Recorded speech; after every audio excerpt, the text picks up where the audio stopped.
It was a crisp autumn afternoon when Emily Carter, a blind woman in her late 20s, arrived at the world-famous Carnegie Hall.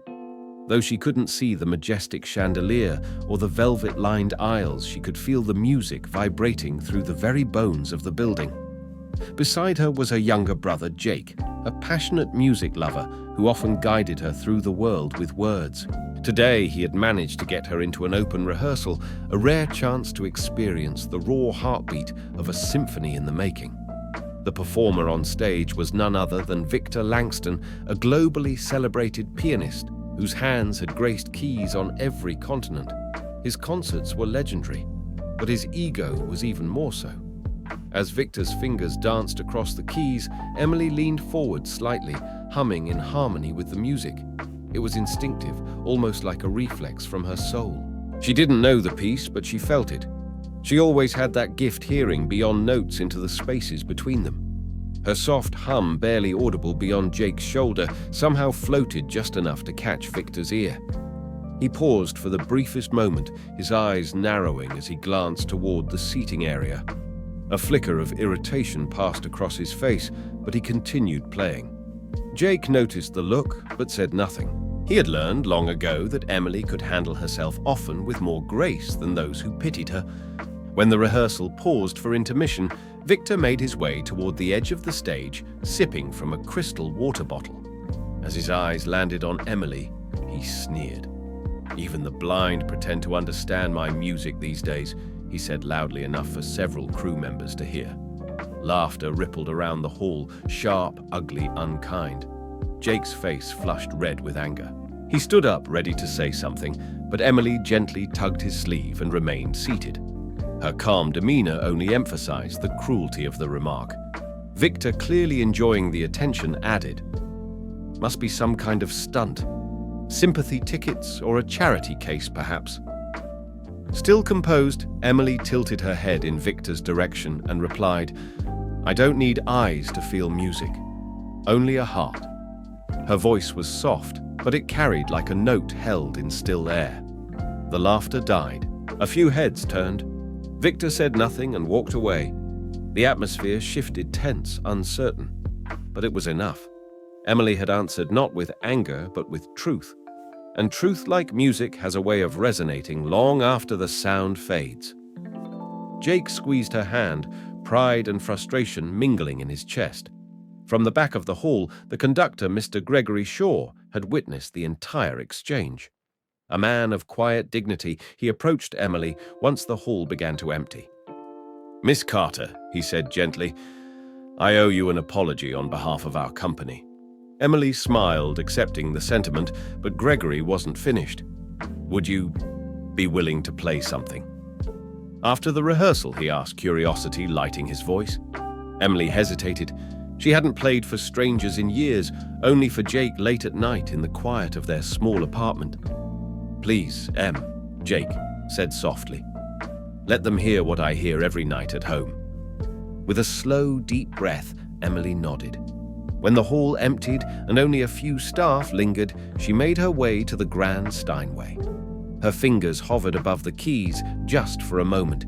Then they landed gently, but with purpose. What followed was not a rehearsed sonata or a famous concerto, but one of her own compositions played entirely by ear. It was raw, haunting, and full of longing. A melody born of light she'd never seen, but emotions she'd felt 1,000 times over. The notes swelled and dipped like ocean waves, and slowly the remaining crew stopped moving, stopped whispering. Even Victor, halfway to the dressing rooms, froze at the sound, and for the first time in a long while he listened. The first few notes Emily played were gentle, almost hesitant, as though her fingers were knocking softly on the door of something long hidden. Then, as if the piano itself had remembered her touch, the music blossomed. A delicate thread of melody floated into the hall, winding its way through rows of empty chairs and half-lit aisles. The few remaining stagehands paused mid-task, their arms full of cables and score sheets, glancing toward the source of the sound. Musicians near the orchestra pit, who had been joking moments ago, stood still, their expressions slowly softening into something reverent. The room, which had moments ago echoed with movement and murmur, began to still as though time itself were holding its breath. Emily's composition wasn't loud.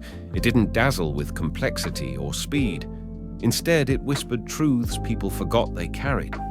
Her left hand grounded the piece in something deep and steady, like the heartbeat of a sleeping child, while her right hand painted stories in the air, longing lost love, and the fragile hope that rises from all three. It was classical in form, but utterly personal in spirit, and it moved with a rhythm that could never be charted on paper, only felt. Every note seemed to rise from a place beyond sight, born from memories without images, only sound and sensation. As the music rose in intensity, so did the silence in the room. No coughs, no shifting chairs, just wide eyes and widened hearts. Somewhere near the back of the hall, Mr. Gregory Shaw pressed a hand to his chest. Jake stood frozen, his eyes glassy, a lump forming in his throat. Even the auditorium lights seemed to dim slightly, as though nature itself wanted nothing to interrupt this moment. The crescendo came not as an explosion, but as a quiet unveiling, a delicate ache, a soft cry made of keys and timing.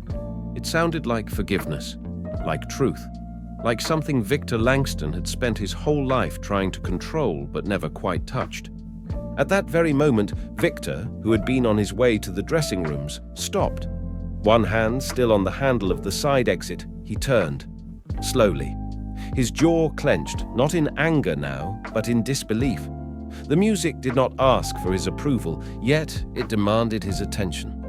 He took a step back into the shadows of the hallway, watching the blind woman seated at his piano, playing with a command that had nothing to do with fame technique or applause. For the first time in years, Victor Langston felt like the student, and she, the blind girl he had mocked, was the master. The final notes came like dusk, slow, inevitable, full of color even in their fading. Emily lifted her hands from the keys with the gentleness of someone setting down something sacred. The room remained silent for several seconds, as though no one dared to speak in fear of breaking the spell. Emily sat quietly, head bowed. Then, from the corner of her closed eyes, a single tear slipped down her cheek. Not from sadness, but release. Music had spoken for her in ways words never could, and in that moment, she wasn't just heard, she was understood. Behind her, Jake began to clap softly at first, then louder until others joined. It wasn't the thunderous ovation of a crowd, it was something more intimate, more genuine. An offering, a thank you. Emily didn't smile or bow. She simply stood up, traced her fingertips along the edge of the piano and whispered, "Thank you for listening." In the stillness that followed, no one noticed Victor lingering in the hallway, hand still pressed to the door, heart racing, not because he had been outplayed, but because he had finally been moved. Somewhere in the upper mezzanine, hidden behind curtains and shadows, a young recording assistant named Lucas had captured it all. He hadn't meant to. The camera was still rolling as he packed up cables and glanced toward the piano out of idle curiosity. But the moment Emily's music began to drift through the hall, he instinctively froze. Without thinking, he tilted the lens and let it run, no flashy zooms, no commentary, just raw footage. That night, as he lay in bed, unable to sleep, he uploaded the video to a small YouTube channel under the title "Blind Woman Silences Carnegie Hall." He expected a few comments, maybe a dozen views.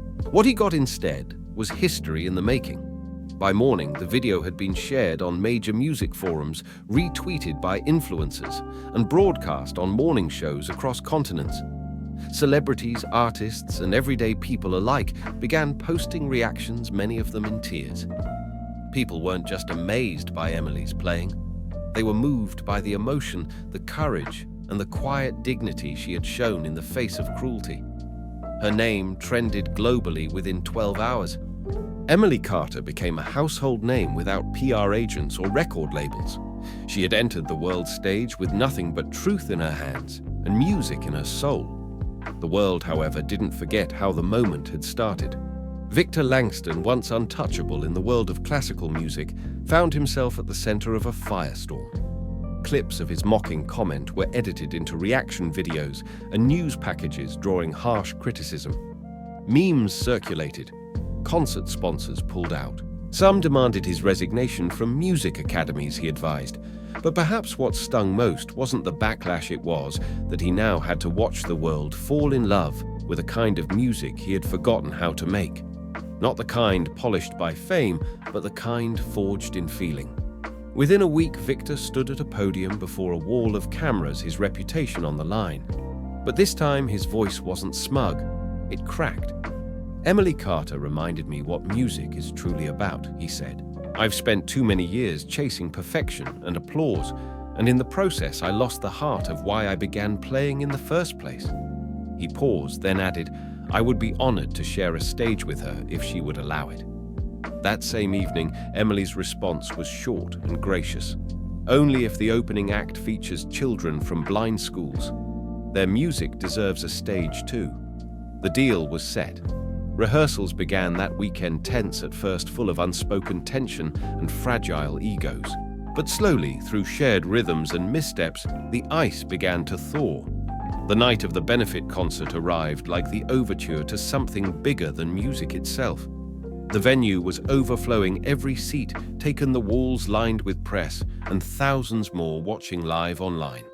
As Emily stepped onto the stage, the crowd erupted into a standing ovation before she even touched the keys. Victor followed, playing one of his most beloved pieces with delicate restraint, perhaps for the first time in years, truly listening to each note. Then he stood and extended a hand toward Emily, not as a star to a newcomer, but as a man humbled by grace. She took her seat at the grand piano, fingers poised. The hall held its breath.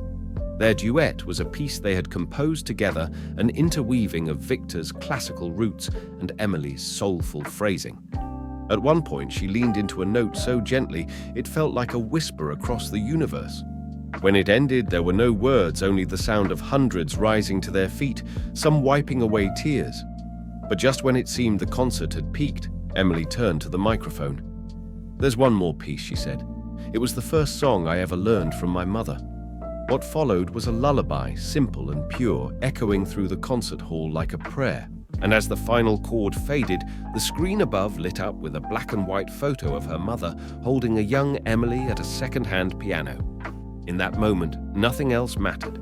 No awards, no critics, no fame. Just legacy.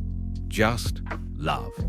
In the days following the benefit concert, Emily Carter's mailbox began to overflow, not just with fan mail, but with something far more personal.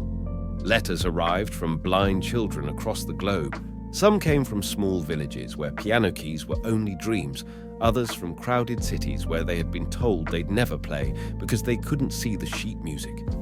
They wrote of how they had watched her performance not with their eyes, but through headphones pressed close, hearing every note as if it were a message meant only for them. They didn't just see her as a musician, they saw her as proof that their world could hold music too. Emily read every letter sometimes, late into the night, tears slipping silently onto the pages. She didn't want the momentum to end with applause. She wanted to build something lasting. So with the help of Jake and a few close friends, she launched the Echo Project, a non-profit dedicated to bringing instruments training and accessible music education to blind and visually impaired children. Its mission was simple: to let music echo where eyes could not see.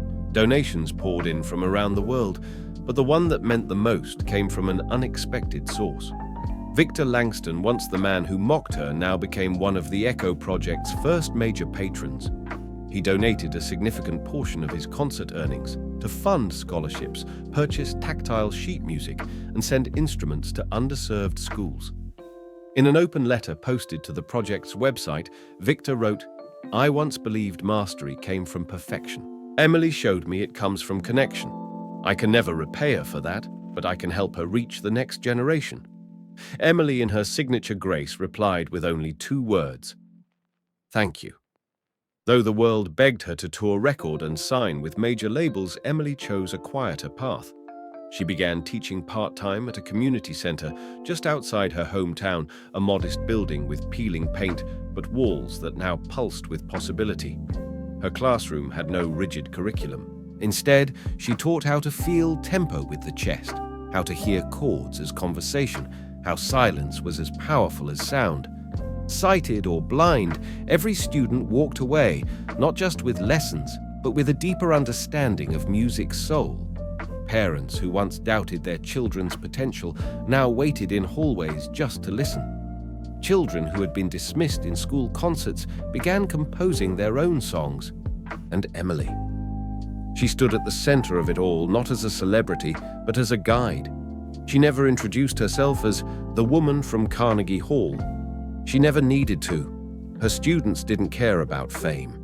They cared about how she made them feel brave, how she turned uncertainty into harmony and struggle into melody.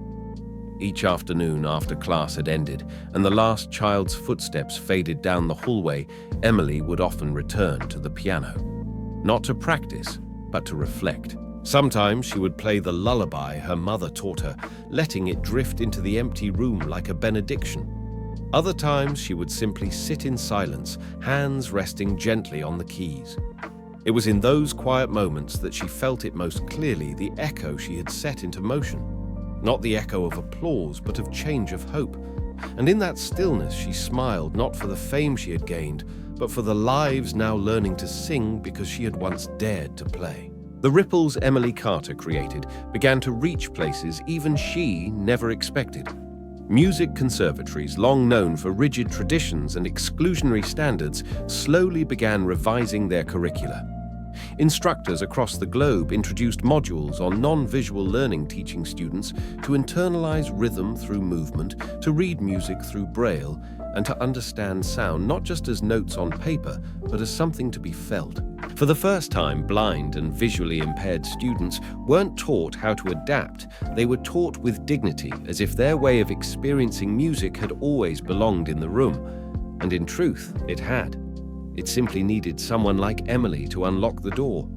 Her unique philosophy, once dismissed as a personal quirk, was now studied in music academies from Boston to Berlin. They called it listening to feel, a method rooted not in visual memorization, but emotional immersion. It challenged conventional training, encouraged vulnerability, and sparked debates among purists, but no one could deny its impact. The students who learned her way weren't just skilled, they were expressive, powerful, unafraid.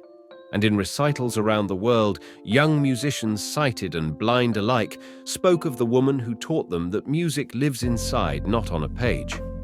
The classical music world, which had long guarded its gates with silence and snobbery, began to shift.